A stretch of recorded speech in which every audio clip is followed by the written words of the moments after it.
గుంట నుండి ఒకరినైనా తప్పించాలన్నది అలు పెరుగక బాల్యము నుండి చెడిన దానికి భవిష్యత్తును చూపాలి నీవు మరువక బలహీనమైన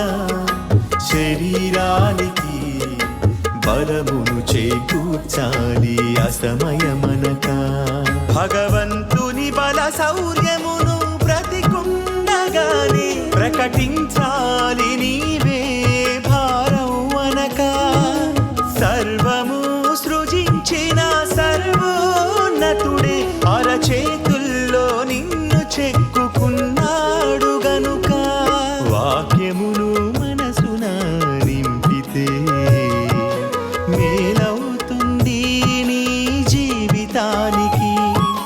సత్యముతో సరిచేస్తేనే